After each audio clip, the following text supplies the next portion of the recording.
तो बच्चों लोग क्या हाल चाल, सब बढ़िया। ओके, तो आज क्या बताना है? कंपल्सन। कल क्या हमने देखा था? एबिलिटी, कैपेबिलिटी और इन्फेक्शन वर्ब। ठीक है, आज हम आप देखेंगे कंपल्सन। ठीक है, क्या बेटा?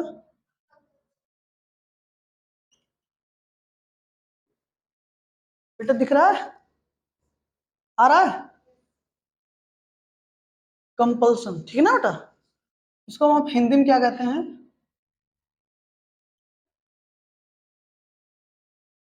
अनिवार्यता। क्या कहते हैं बेटा? अनिवार्यता, राइट। कंपल्सन, जिसको आप हिंदी में अनिवार्यता कहते हैं, इसका मतलब ये ध्यान से मुझे बेटा, जैसे कोई काम आप करना नहीं चाहते हैं बट करना पड़ता है, करना नहीं चाहते बट करना पड़ता है। समझ गए ना बेटा? मतलब एक तरीके का मजबूरी दिखाता है। क्या दिखाता है? मजबूरी, राइट। अब इसमें जो है बेटा, अगर आप हिंदी में जानना चाहो तो दो तरीके से सेंटेंसेस आएंगे। पहला, एक सेंस देगा पढ़ना का। किसका देगा? पढ़ना, राइट। क्या देगा? पढ़ना। हिंदी में अगर आप और जानना चाहते हैं प्रेजेंट इंडेफिनिट में आएगा तो सही सीधी सी बात है, ताहती के साथ आएगा, राइट। क्या हो जाएगा? जैसे पढ़ता है, पढ़ती है ना, ठीक है, ठीक है। पढ़ता है, पढ़ती, पढ़ती, यही सब आएगा। तो एक से समझ जाओगे ना, ठीक है। पढ़ना सेंस आएगा, पढ़ता है, ये सब आएगा, तो वो कंपल्सन शो कर रहा है सेंटेंस हमारा। दूसरा बेटा, ना नी ने के फॉर्म में आ सकता है। किसके फॉर्म में? ना नी ने के फॉर्म में। अभी मैं आपको समझाता हूँ परेशान मत। इतना क्लियर है? कंपल्सन में सेंटेंस दो तरीके से आ सकता है। पहला, पढ़ना सेंस होगा हिंदी में, और दूसरा बेटा नानी ने के फॉर्म में आ सकता है, राइट। अब जो हम आप ऑक्सिलरी वर्ब यूज करेंगे, ऑक्सिलरी मतलब हेल्पिंग वर्ब, पता है ना, वो क्या क्या यूज करेंगे ये देख लीजिए आप। हैज टू, ठीक बेटा, हैव टू, ठीक है। और अगर हम पास्ट में बात करेंगे, कि पास्ट इंडेफिनिट में बात करेंगे ना, ठीक है, अभी प्रेजेंट की बात करें, सिर्फ यही बात। तो प्रेजेंट में we have two options. The first one is has to and the second one is have to, ठीक है ना। तो अगर हमारा सब्जेक्ट बेटा, ठीक है, क्या होगा? देखो, अगर हमारा सब्जेक्ट बेटा थर्ड पर्सन सिंगुलर नंबर हो, क्या बेटा? थर्ड पर्सन सिंगुलर नंबर हो, राइट। तो हम क्या यूज करेंगे? Has to. देखो, हैज टू का मतलब, हैज टू ऐसे सब्जेक्ट के साथ यूज होगा बेटा, ठीक है, ऐसे सब्जेक्ट के साथ यूज होगा जो क्या हो? Third person singular number. तो उसके साथ क्या यूज करेंगे हम? Has to. क्लियर? बाकी सब के साथ हमको क्या यूज करना है? Have to. मतलब चाहे वो फर्स्ट पर्सन हो, ठीक है, और चाहे सेकंड पर्सन हो, ठीक है ना। क्लियर? और थर्ड पर्सन भी प्लूरल के साथ। सिंगुलर के साथ तो हम क्या यूज करेंगे? मतलब वो थर्ड पर्सन भी यूज करेंगे हम, हैव टू। लेकिन थर्ड पर्सन किसके साथ बेटा? प्लूरल नंबर के साथ। समझ रहे हो ना?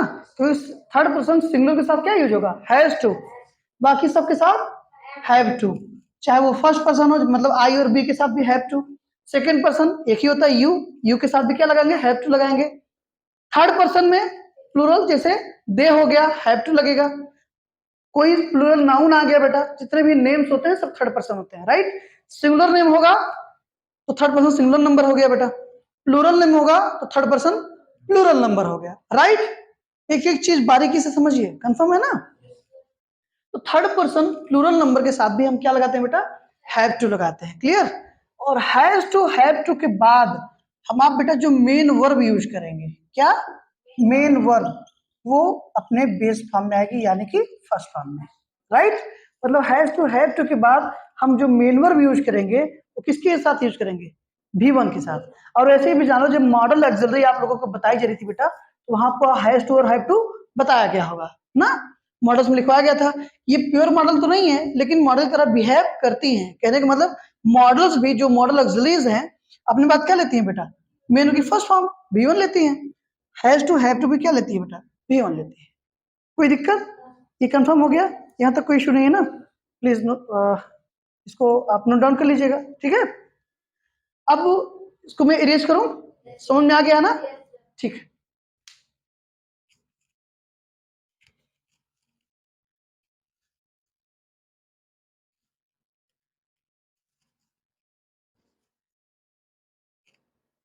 अब हम बात करेंगे इसके बेटा एग्जांपल्स की, राइट। देखिए पहला सेंटेंस लिखे, मैं, जैसे मुझे, नॉट मैं, मुझे आम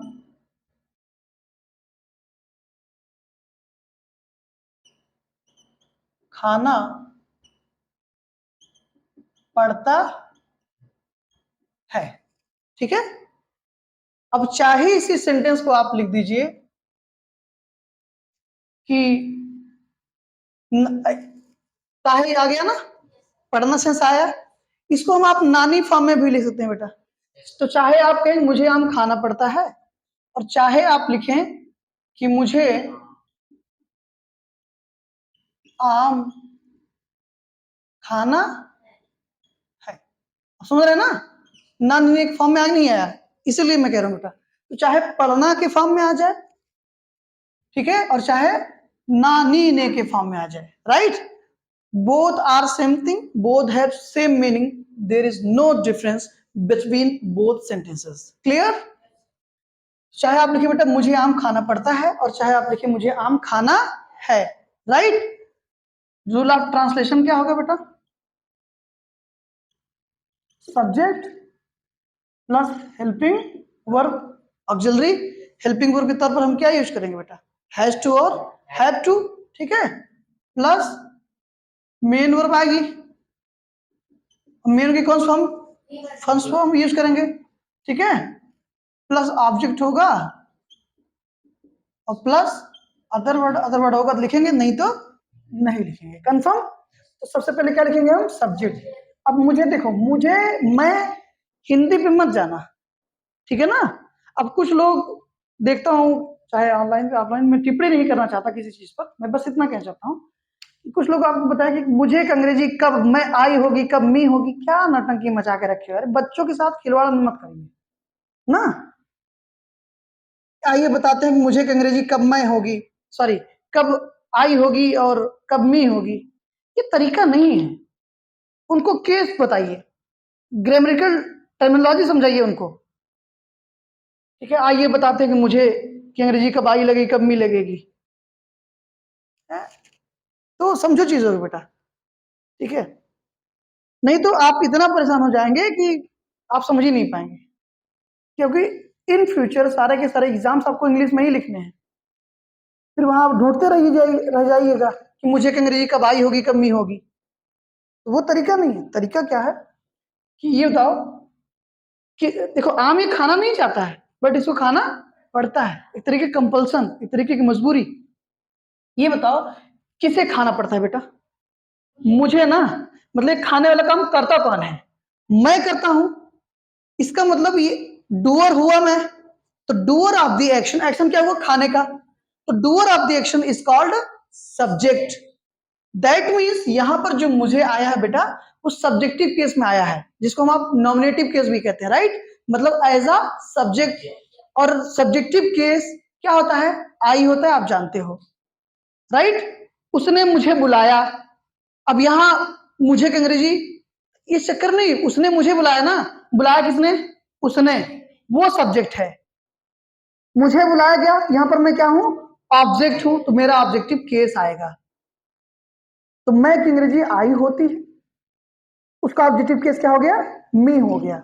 मेरी बात आप समझ रही नहीं, तो चूंकि receiver of the action object कहलाता है ना, तो जिसे बुलाया गया एक्शन ने वही रिसीव किया, वही तो रिसीवर ऑफ द एक्शन है।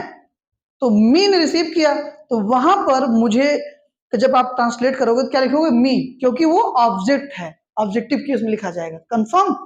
अब ये रटना छोड़ दो कि मुझे कि अंग्रेजी कब हम आई लिखें कब मी, वो केस समझो, केस सब्जेक्ट की तरह आया है, सब्जेक्ट के तौर पर आया है, नॉमिनेटिव केस में है, सब्जेक्टिव केस में है, तो हमेशा क्या लिखेंगे? आई। ऑब्जेक्टिव केस में है तो इसका ऑब्जेक्टिव केस मी होता है। केस में आप पढ़ चुके हैं already, right? I have already told you. Clear ना? हाँ, ओके। सब्जेक्ट हो गया बेटा। हेल्पिंग वर्ब क्या लगाएंगे? फर्स्ट पर्सन है ना, क्या लगेगा? Have to. दिमाग सही नहीं है? Have to, I have to, right बेटा? इसके बाद मेन वर्ब। मेन वर्ब क्या बेटा? खाना। मेन वर्ब की फर्स्ट फॉर्म लगाएंगे ईट, मतलब तो आई हैव टू ईट। क्या? आम खाना पड़ता है ना, ये हमारा क्या हो गया? ऑब्जेक्ट हो गया। तो I have to eat mango. Clear? कोई दिक्कत? कंफर्म है ना? मुझे आम खाना पड़ता है, ठीक है। जैसे दूसरा सेंटेंस, सरला को बाजार जाना पड़ता है या फिर जाना है। समझ गए ना बेटा? तो चाहे आप लिखें कि सरला को बाजार जाना पड़ता है, और चाहे आप कहें कि सरला को बाजार जाना है, दोनों का ट्रांसलेशन सेम होगा। तो सरला को बाजार जाना पड़ता है या सरला को बाजार जाना है, सब्जेक्ट क्या होगी आपकी? सरला। थर्ड पर्सन सिंगुलर नंबर है, क्या लगाइएगा? हैज टू, राइट ना बेटा? Has to. मेन वर्ब क्या है बेटा? जाना। मेन वर्ब की फर्स्ट फॉर्म की मानी यानी कि गो। सरला हैज टू गो। अब कहाँ जाना पड़ता है बेटा? बाजार। तो ये हमारा डेस्टिनेशन हुआ ना। तो अगर ये हमारा डेस्टिनेशन है बेटा, तो प्रीपोजिशन क्या आता है? टू। Very good. तो Sarla has to go to market. Clear? कोई दिक्कत बेटा? कंफर्म है ना? एक और सेंटेंस देख लेते हैं। जैसे तुम्हें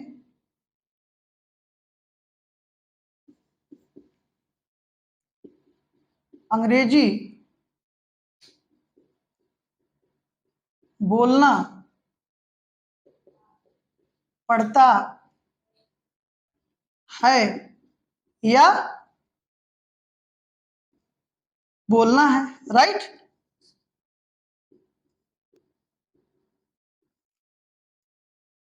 ठीक। तो चाहे आप बोले बेटा तुम्हें अंग्रेजी बोलना पड़ता है, और चाहे बोले आप, देखो ध्यान समझो बेटा, बोलना पड़ता है और बोलना हमें हिंदी में अंतर है, लेकिन इंग्लिश का कॉन्सेप्ट क्या है बेटा? कंपल्सन। क्या बेटा? कंपल्सन। और जब प्रेजेंट में आपको कंपल्सन शो करना होता है, तो आप हैज टू और हैव टू का सहारा लेते हैं, ठीक है, एज अ हेल्पिंग वर्ब के तौर पर। तो सब्जेक्ट क्या हो जाएगा बेटा? You, right? अब यहां भी वही मैटर है, मैं तुम्हें बुलाता हूं, तो यहां पर तुम्हें के लिए क्या लिखा जाएगा? यू ही लिखा जाएगा, लेकिन वो ऑब्जेक्टिव केस में है, क्योंकि बुलाने वाला काम मैं कर रहा हूं, तुम बुलाए गए हो। इसका मतलब आप पर, आपने बुलाने वाला काम जो हुआ, जो एक्शन हुआ, उसको रिसीव किया ना आपने, तो आप क्या हो गए? ऑब्जेक्ट हो गए। डूअर कौन हो गया? तुम। मैं तुम्हें बुलाता हूं, मैं हो गया, लेकिन यहाँ पर सेंटेंस क्या बेटा? तुम्हें बोलना पड़ता है ना, बोलने काम कौन करेगा? यू। ये किस केस में है? सब्जेक्टिव केस में है, नॉमिनेटिव केस में है, राइट? तो एज अ सब्जेक्ट आया है यहाँ पर। कंफर्म ना बेटा? क्योंकि इसका सब्जेक्टिव और ऑब्जेक्टिव केस क्या होता है? यू ही होता है। कंफर्म? तो यू सेकेंड पर्सन में क्या लगेगा? Have to. You have to speak, मतलब क्या होता है बेटा? बोलना। यू हैव टू स्पीक, क्या? इंग्लिश ऑब्जेक्ट है हमारा, राइट बेटा? You have to speak English. तुम्हें अंग्रेजी बोलना पड़ता है या फिर तुम्हें अंग्रेजी बोलना है, राइट? अब ऐसे ही सेंटेंसेस और ले लें। जैसे मुझे नाचना है, तो क्या होगा? I have to dance.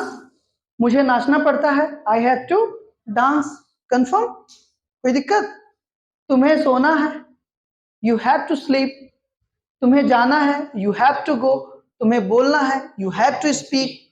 तुम्हें नाचना है, यू हैव टू डांस। तुम्हें खाना है, यू हैव टू ईट। तुम्हें मरना है, you have to die, right. तुम्हें चिल्लाना है, you have to cry, you have to shout. Clear?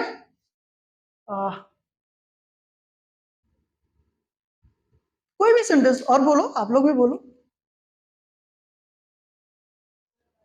तुम्हें पढ़ना है, very good, you have to read. आगे एक सेंटेंस तुम बोलो साहब। अरे कहाँ खोए हो, मार गिरा दूंगा यहीं में। तुम्हें लिखना है, क्या होगा? You have to write. समझ में आ रहा है बेटा ना? ओके, बहुत बढ़िया। तो ये आज हमने बेटा कंप्लीट कर लिया। तो कंपल्सन समझ में आया? Is there any question? सब क्लियर है ना? कोई दिक्कत? ठीक है। तो इसके बेटा एटलीस्ट आप 15 सेंटेंसेस कर लीजिएगा खुद से, राइट। 15 सेंटेंस आप करके लाइएगा एज अ होमवर्क के तौर पर। कल मैं वो चेक करूंगा, ठीक है। और फिर इसके आगे हम आप देखेंगे, प्रेजेंट इंटरव्यू अभी कंप्लीट नहीं हुआ, अभी और चीजें हैं इसमें, ठीक है। तो वो हम आप देखेंगे, ठीक है। और कल मुझे उम्मीद है कि कल हम आप प्रेजेंट इंडेफिनिट क्या कर लेंगे, कंप्लीट कर लेंगे, ठीक बेटा। फिर उसके बाद कंटिन्यूसली आगे हम आप चलेंगे, ठीक है। Till that thank you so much for this class. हम आप कल मिलते हैं, ठीक बेटा।